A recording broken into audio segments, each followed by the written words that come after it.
Most people are not controlled by force. They are controlled by fear they refuse to face and desire they refuse to release. They wake each day believing they are free, yet their thoughts bend toward approval, comfort, and outcomes they cannot command. Miyamoto Musashi saw this clearly centuries ago, standing alone at the end of his life, untouched by praise or loss. In his final days, he wrote 21 rules not to inspire others, but to sever attachment from his own mind. This code was called Dokkōdō, the way of walking alone. Chapter 1, The Man Who Chose Nothing. Miyamoto Musashi was undefeated in over 60 duels, yet his greatest battle was never against another swordsman. It was against dependence, craving, and fear of loss. Near death, he withdrew from society and wrote the Dokkōdō not as philosophy, but as instruction. These were not ideals meant to be admired, but rules meant to be lived, even when uncomfortable. Musashi understood that the strongest chains are invisible, formed by wanting, clinging, and resisting reality. To walk alone meant to remove those chains, one attachment at a time. Chapter 2. A Modern Life, Quietly Trapped. Kenji lives in a modern city, surrounded by noise, options, and constant comparison. On the surface, his life appears stable, even successful, yet his mind is never still. Each decision is shaped by how it will be seen, what it might lead to, or what it might cost him. He avoids discomfort, delays difficult choices, and chases small pleasures to soften unease. Like many, he mistakes movement for progress and distraction for freedom. Without realizing it, Kenji lives in reaction, not discipline. Chapter 3. Accept everything as it is.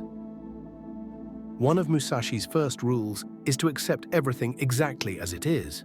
Not approval, not resignation, but clarity without resistance. Kenji begins to notice how often his suffering comes not from events, but from arguing with them internally. A delayed outcome, a critical remark, a failed plan, all become sources of tension because he demands reality be different. Through Dokkōdō, he learns that resistance drains strength, while acceptance preserves it. The warrior does not waste energy wishing the world were softer. Chapter 4. Cut desire at the root. Musashi warned against seeking pleasure for its own sake because desire multiplies endlessly. Kenji notices how each comfort he pursues quickly loses its effect, replaced by a new craving. The Dokkōdō does not demand asceticism but discipline, choosing what is necessary and letting the rest fall away.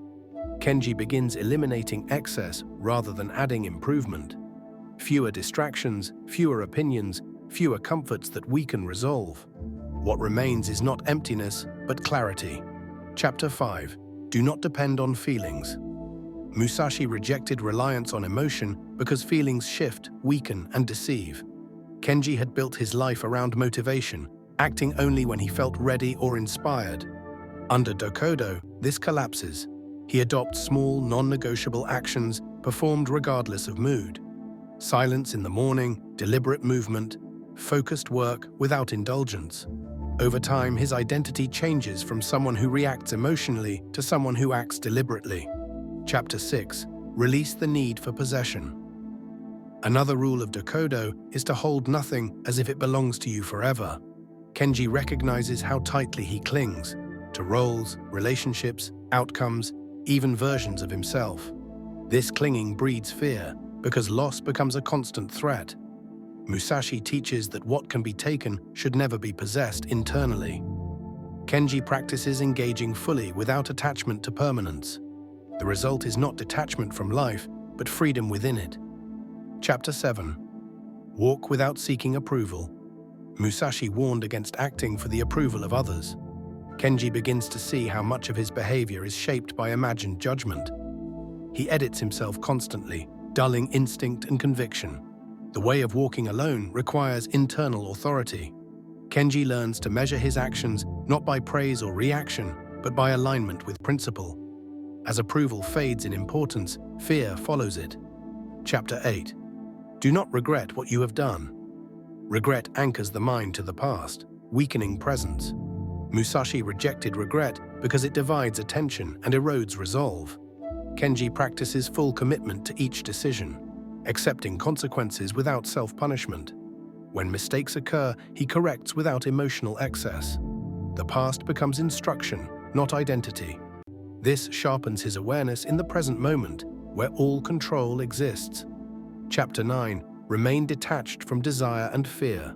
At its core, Dokkōdō is not about denial, but neutrality. Desire pulls forward, fear pulls backward, and both remove you from the present. Kenji begins to experience moments of stillness where neither dominates.